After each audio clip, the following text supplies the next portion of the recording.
అంటే నేను కొంచెం బీఆర్ఎస్ పార్టీ హ్మ్. కార్యక్రమాలలో బిజీ ఉన్నా. వారు కూడా బీఆర్ఎస్ పార్టీకి ఫేవర్‌గానే పాటలు పాడమంటే పాడతారు గదా! అన్ని పార్టీలకు వాడతాడు కదా! హ్మ్. అన్ని పార్టీలకు వాడతాడు. ఇంకోటి ఏంటంటే ఆయన ఇంకొక రైటర్‌తో రాయించుకోవాలని ఫిక్స్ అయిండు. హ్మ్. నేను అడగను కదా! ఓకే. నాకియ్యన్నా నేనెందుకు అడుగుతా? ప్రసాద్ అన్నకు, నల్గొండ గద్దర్ అన్నకు ఎక్కడ చెడింది మార్కెట్‌లో అంటే ఏం చెప్తారు? ఆ! చెడలేదు. చెడిపోయింది ఏం లేదు. ఓకే. కాకపోతే ఏంటంటే ఇప్పుడు నా అవసరం ఉన్నప్పుడు నాతోని రాయించుకుంటారు. హ్మ్.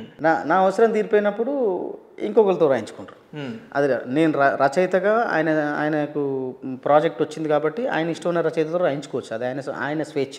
హ్మ్. కాదని మనలేము. కానీ నాకే ఇయ్యమని అడిగే హక్కు నాకు లేదు. అవును. నేనెందుకు అడుగుతా? నాకు అవసరం లేదు. నేననే కాదు, నా తోటి రచయిత ఎవరైనా అడగరు. హ్మ్. నాకు అని కొట్లాడిపోయి అడగాల్సిన అవసరం లేదు. ఆయన ఎవరితో రాయించుకోవాలంటే ఆయనతో అంటే రాయించుకుంటారు. ఒకప్పుడు నచ్చిన మీరు వారికి ఇప్పుడు మీరు ఎందుకు నచ్చలేరు అంటున్నా? మీ దగ్గర పాటలు ఎందుకు వస్తలేవు అంటున్నా? నా దగ్గర పాటలు ఎందుకు రాస్తలేవు అంటే నేనే రాయట్లేదు. అదే ఆ కారణం ఏంటో చెప్తే ఓపెన్ అయితే లేరు మీరు. ఓపెన్ అయ్యేది ఏం లేదన్నా.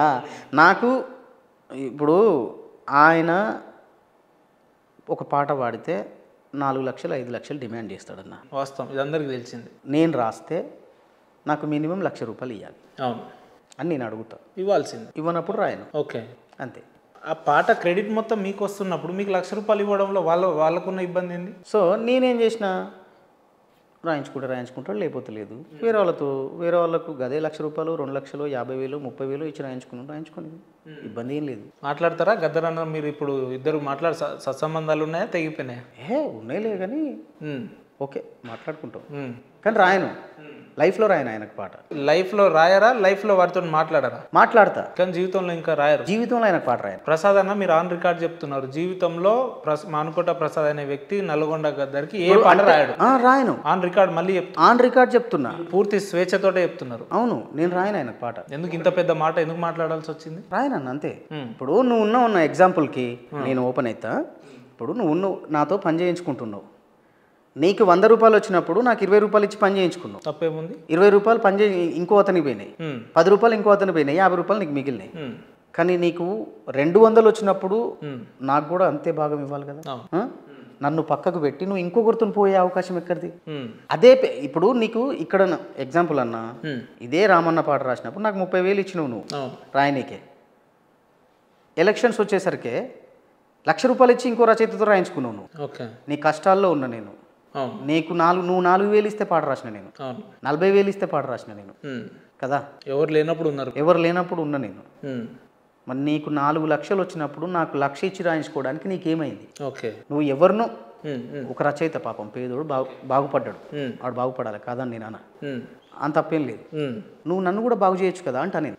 అంటే నీకు తక్కువ డబ్బులు వచ్చిన టైంలో నీ ఎమ్మటి నిలబడ్డా కదా నేను. ఇద్దరం ఒకటే కార్లో జర్నీ చేసినాం, షిఫ్ట్ రెడ్ కలర్ కార్లో జర్నీ చేసి ఒక నాయకుని దగ్గర పోయిన తిరిగిన రోజులు ఉన్నాయి. మనం కలిసి తిరిగిన రోజులు ఉన్నాయి, కలిసి తిన్న రోజులు ఉన్నాయి.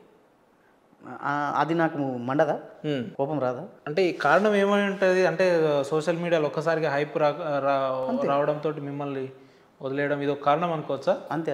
వాస్తవానికి అయితే ఆయనకి ఏమనిపించిందో తెలియదన్నా. నేను అడగలేను, నన్ను ఎందుకు పక్కకు పెట్టినావు, నా పాటలు నువ్వు నాతో ఎందుకు రాయించుకుంటలేవని నేను అడగా.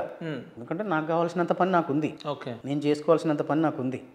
నాకు సొంతం యూట్యూబ్ ఛానల్స్ ఉన్నాయి, నాకు బయట ప్రైవేట్ యూట్యూబ్ ఛానల్స్ నుంచి పాటలు వస్తాయి, పొలిటికల్ లీడర్స్ నుంచి పాటలు వస్తాయి. నేను చాలా పాటలు నల్గొండ గద్దర్ అన్న పాడాలి అని నా దగ్గరకు వచ్చిన ప్రాజెక్టులు కూడా. అంటే మీ ఇప్పుడు ఆవేదన ఏందన్నా, గద్దర్ అన్న మిమ్మల్ని పాటలు అంటే ప్రాజెక్ట్ ఇవ్వడం మర్చిపోయిందని మీ ఆవేదనలో, లేదంటే భవిష్యత్తులో ఎప్పుడు రాయననే అంత పెద్ద మాట ఎందుకు మాట్లాడాల్సి వచ్చింది? దేనికి ఇది సంకేతం అంటే నేను అనేది ఏందనంటే, నీకు ఒక ఎగ్జాంపుల్, ఇదే నల్గొండ గద్దర్ అన్న వచ్చి ప్రసాద్ మనం మళ్ళీ కలిసి పనిచేద్దాం, నువ్వు అడిగిన దగ్గర కాకుండా మీరు ఆశించిన దానికంటే ఎక్కువ ఇస్తా అని చెప్పే పరిస్థితులు వస్తే అప్పుడు ఏం చేస్తారు మీరు? రాయను. అదేందన్నా? నేను మొండోని.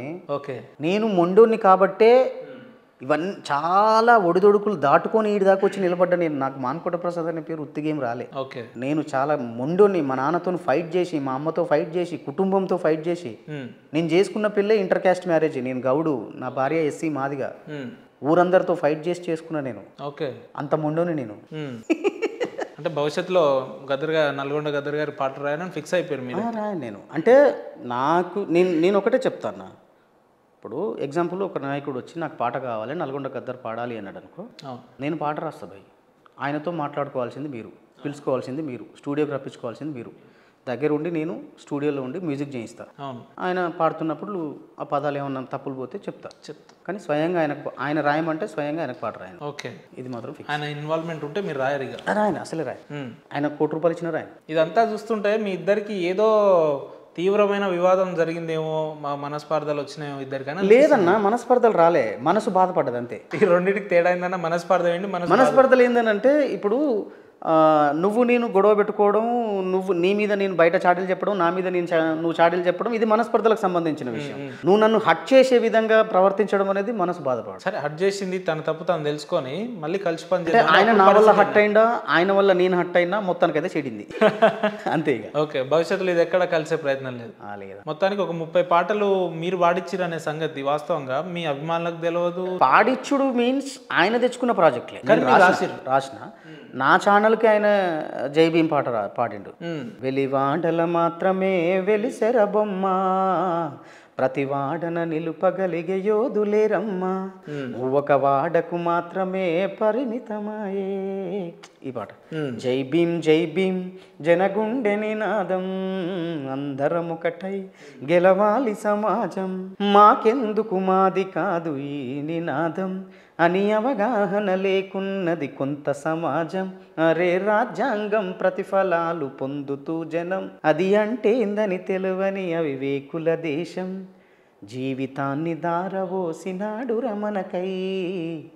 ఈ పాట నేను రాసిందే, ఆయన పాడింది నా ఛానల్లో, వేకో ప్రొడక్షన్లో ఉంటుంది. ఓకే, మంచి హిట్.